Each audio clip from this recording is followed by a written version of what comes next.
I'm Dennis. We're the Crafty Lumberjacks. Welcome back to Handmade. Have you heard of a blooming table before? I know a blooming onion. Basically, a blooming table is a large table with a garden underneath and glass on top. Yes, today we're actually going to be taking a thrift store find and turning it into a mini blooming table that's perfect for a small space. Let's get started. So we found this shadow box at a thrift store, but you can actually get them at big box stores or craft stores. This one is intentionally for a flag, but we really love the shape. The first thing you want to do is take it apart and take out the glass and put it aside somewhere safe, because we're going to use that later. Now we're going to be raising the glass using these standoffs, and these are used for signs against the wall that kind of push them out a little bit, but we thought they'd be perfect because we really want to add a little bit of height with the glass in the end. Yes, we're going to use it as little risers.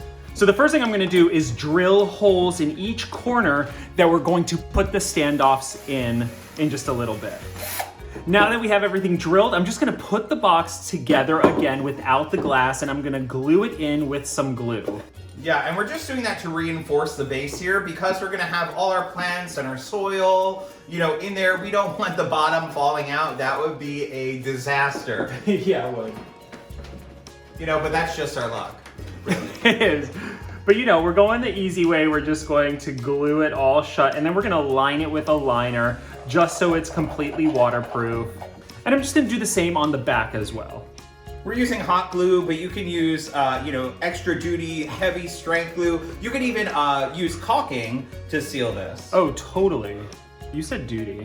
Now that our bottom is sealed, we're going to add a plastic liner just so everything is waterproof. Now we're just using a piece of a shower curtain that we had. You just want to make sure that it's nice and thick. You could use a thick plastic bag, anything like that. And the great thing about this is you do not have to worry how it looks. This seems to be a little big, so I'm just going to trim it down a little bit, but we're going to trim it down just so you won't see any of the mechanics of it all, All right, so I'm just gonna press the liner in and just make sure that I have enough on each edge, and it looks like I do. And now I'm just gonna add glue to the bottom and press it back in.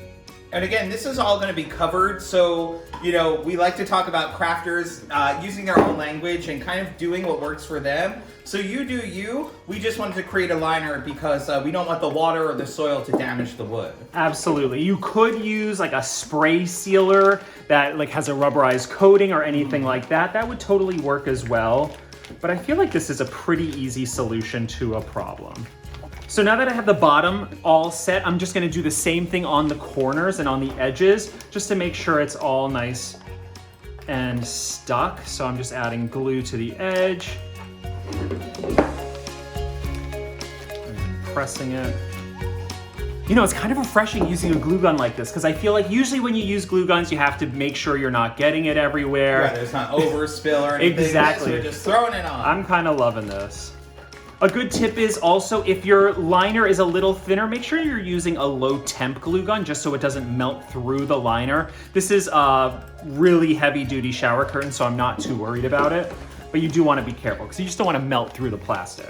Now that we have our liner in, I'm just going to trim off all the edges just so it's a nice clean look. Again, you will not see the liner, so you do not have to worry about how you're cutting. This is just the mechanics. Yeah, and you could always tuck in the liner once we have our soil and everything in there. Totally, I think that's a good tip, to cut the liner a little bigger than you want and then just tuck it in, just so you don't overcut. It's a little harder to fix your mistakes when you overcut. So I'm actually just gonna take all this and I'm just going to push it in. Now it's time to add our standoffs. They come in 2 pieces, and we're gonna thread the actual top piece. This is used for the top. Usually we're gonna thread it through the bottom. So just put it right through the hole. So you're gonna need to poke the plastic just so the screw can come in, and then you can just screw them in together. And I'm gonna repeat the same thing on each hole.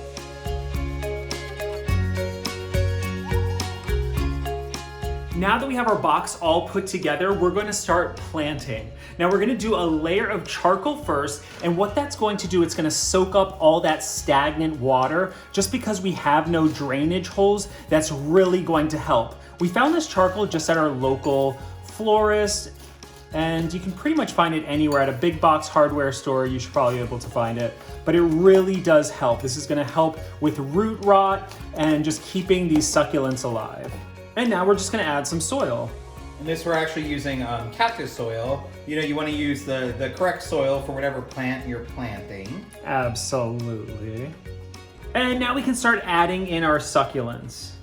I like to wiggle the roots, just to wake them up a bit. And I also like to think of clumping them together, just in little vignettes. Now, succulents are one of those types of plants that can be really hard to keep alive, but the trick that I learned, that I try to follow, is really to underwater them.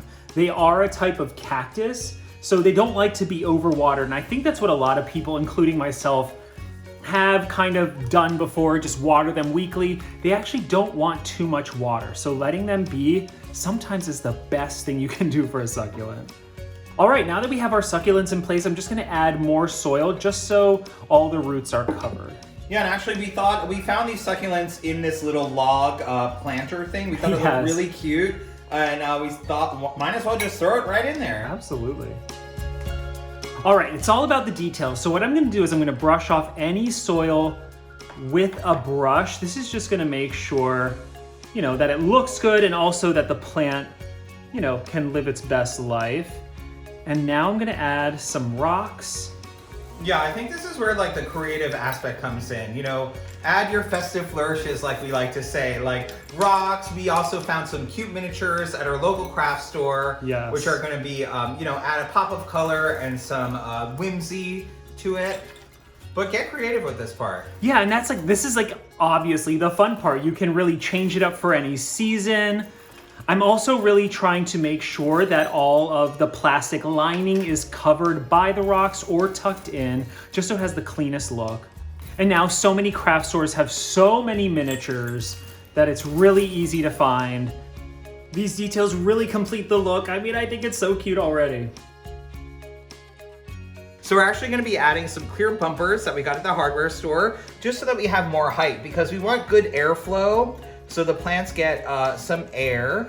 And we also want to be able to easily remove the glass so that we can water it. Now, this is obviously a big statement piece, but it's also really not meant for children. You know, you want to make sure it's in a nice, safe place, just because it is very fragile. Yeah, it's very delicate. I like to say delicate. Delicate, all right. It is very delicate. Just like me, I'm a delicate flower. Sure you are. And I mean, that's pretty much it. You can add a trim or a border to your glass piece here. And that goes right on. Wow. It's adorable. I'm really impressed with how great this looks.